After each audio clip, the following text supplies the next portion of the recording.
नमस्कार बच्चों, this is Ram Bishnoi and you watching geography group.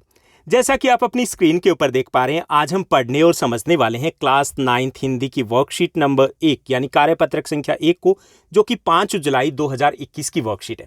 वैसे आपने वर्कशीट नंबर 1 को अप्रैल में भी किया था, वर्कशीट नंबर 8 तक हम कर चुके थे, लेकिन अब दोबारा से वर्कशीट नंबर 1 से स्टार्ट हो रहा है और ये आपकी सभी वर्कशीट फ्रेश यानी कि नई वर्कशीट है। अगर आपने पहले वर्कशीट की है तो आपको दोबारा से करनी है और ये आपकी वर्कशीट नंबर 1 रहेगी।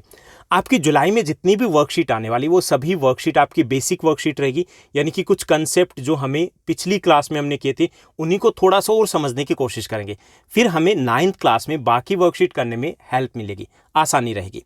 आपको इन सभी वर्कशीट के आंसर जो सॉल्यूशन है फर्स्ट 2 डेज में यानी कि ट्यूसडे तक, मंगलवार तक आपको सभी वर्कशीट के आंसर सॉल्यूशन मिल जाया करेंगे और शुरुआत के कुछ दिनों के बाद आपको सभी सॉल्यूशन पीडीएफ फॉर्मेट में टेलीग्राम के चैनल के ऊपर भी दे दिए जाएंगे।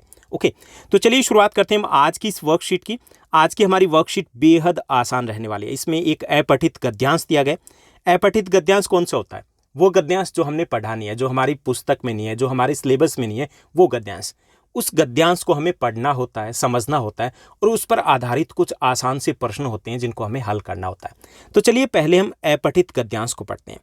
महात्मा गांधी जी की ये बात स्वच्छता पर भी लागू होती है। महात्मा गांधी जी ने कहा कि अगर हमें समाज में बदलाव देखना चाहते हैं, हम समाज में कोई बदलाव करना चाहते हैं, तो सर्वप्रथम हमें स्वयं में बदलाव लाना होगा, खुद को बदलना होगा। शुरुआत हमें खुद से करनी होगी। ओके, तो ये बात स्वच्छता के ऊपर भी लागू होती है कि अगर हमें समाज में स्वच्छता को अपनाते हुए देखना है, हमें देखना है कि आसपास का समाज स्वच्छ रहे, तो उसके लिए ज़रूरी है कि हम खुद को बदलाव लेके आएँ। सबसे पहले शुरुआत हम खुद के साथ करें, खुद के घर से शुरुआत करें, तब समाज बदलेगा। क्योंकि हम बदलेंगे तो घर बदलेगा, घर बदलेगा, परिवार बदलेगा तो समाज बदलेगा और समाज बदलेगा तो देश बदलेगा। ओके, हर कोई दूसरों की राह तकता रहता है, लेकिन हमारी आदत क्या होती है? ज़्यादातर कि हम राह तकते रहते हैं। हम सोचते हैं कि हम क्यों करें, ये हमारा काम थोड़ी है, हमारे अकेले करने से क्या होगा, वो करेगा।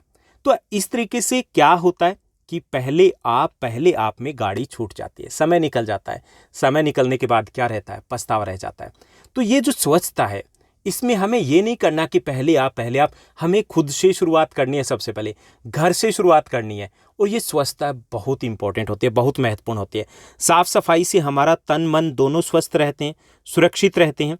यह हमें किसी और के लिए नहीं बल्कि खुद के लिए करना होता है। हमने देखा कि अगर हम अपने आसपास साफ सफाई रखते हैं, हमारा तन भी स्वस्थ रहता है। जैसे अब कोविड-19 में हम अच्छे समझ चुके हैं कि किस तरीके से हमें स्वच्छता को अपनाना चाहिए। बार बार हैंड को वॉश करते हैं ना, बार बार हाथों को धोते हैं। किस लिए धोते हैं? इसलिए कि हम स्वच्छ रह पाएँ, स्वस्थ रह पाएँ, ओके, सुरक्षित रह पाएँ। तो ये जो साफ सफाई है, इससे हमारा तन भी स्वस्थ रहेगा, मन भी स्वस्थ रहेगा। अगर मन स्वस्थ रहता है, आपने देखा होगा हम नहाने के बाद जब पढ़ने के लिए बैठते हैं, उसके बाद हमारा माइंड ज़्यादा अच्छे तरीके से वर्क करता है, तुरंत हमें लर्न हो जाता है, याद हो जाता है, क्योंकि उस वक्त मन हमारा खुश होता है। खुश होता है तो हमारा कंसंट्रेशन लेवल, फोकस वो ज़्यादा रहता है वहाँ पर। और ये हमें किसी और के लिए नहीं करना बल्कि खुद के लिए करना, अपने लिए करना, अपने परिवार के लिए करना है। और अगर हम परिवार के लिए कर रहे हैं तो हम देश के लिए, समाज के लिए भी कर रहे हैं।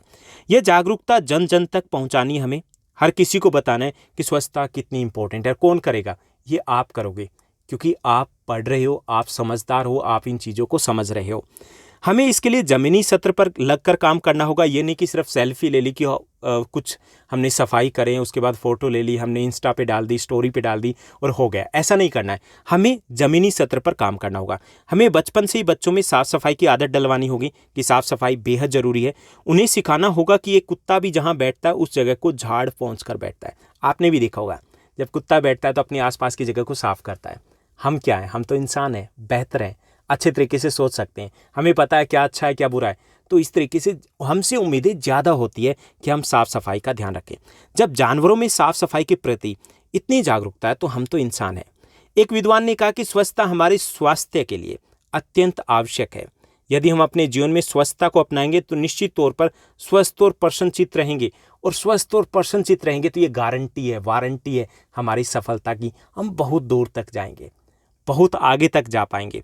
और यही जो वरदान है, स्वच्छता एक वरदान है जो मनुष्य को निरंतर प्रगति और विकास की ओर आगे बढ़ने की प्रेरणा देता है। प्रेरणा कैसे देता है?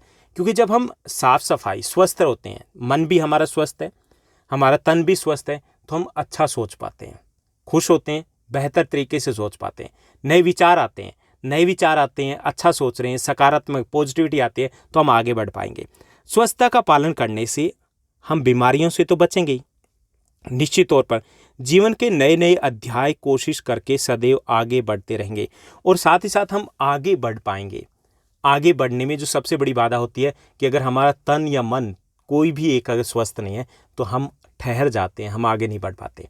तो ये था स्वच्छता के बारे में एक हमारा अपठित गद्यांश। अब हम इस पर आधारित प्रश्नों को हल करेंगे।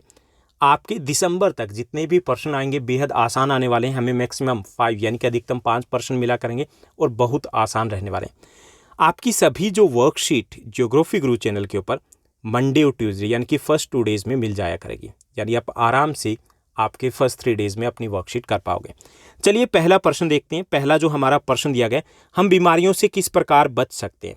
तो हम अपने घर में और अपने आसपास साफ सफाई रखकर बीमारियों से बच सकते हैं। बेहद आसान है। दूसरा भी आसान है हमारा है, स्वच्छता को वरदान कहा गया क्यों? स्वच्छता को वरदान कहा गया क्योंकि अगर हमारा तन और मन स्वच्छ होगा तो हम निरंतर विकास की ओर बढ़ेंगे और हम में भी सकारात्मक ऊर्जा का प्रसार होगा। ओके, इसलिए इसको वरदान कहा गया क्योंकि अगर हमें विकास करना है तो विकास के लिए जरूरी है कि हमारा तन और मन स्वस्थ हों। उसके बाद तीसरा जो हमारा प्रश्न दिया गया कि हम किस प्रकार सही चुनाव करके सफलता प्राप्त कर सकते हैं? तो हम स्वयं से, खुद से शुरुआत करके और स्वच्छता को अपनाकर सफलता प्राप्त कर सकते हैं। तो 2 तरीके, एक तो खुद से शुरुआत करनी है, दूसरा स्वच्छता को अपनाना बेहद जरूरी है। चौथा जो हमारा प्रश्न दिया गया है, समाज में बदलाव लाने के लिए हमें क्या करना होगा? तो समाज में बदलाव लाने के लिए सर्वप्रथम हमें स्वयं में, खुद में बदलाव लाना होगा। खुद बदलेंगे तभी हम दूसरों को कह पाएंगे, क्योंकि जब हम दूसरों के ऊपर उंगली उठाते हैं तो बाकी 4 उंगली हमारी तरफ होती है। क्या हमने वो काम किया, पहले किया है, तो हम दूसरों को कह पाएंगे। उसके बाद 5वां और अंतिम प्रश्न है, उपयुक्त गद्यांश का उचित शीर्षक दीजिए।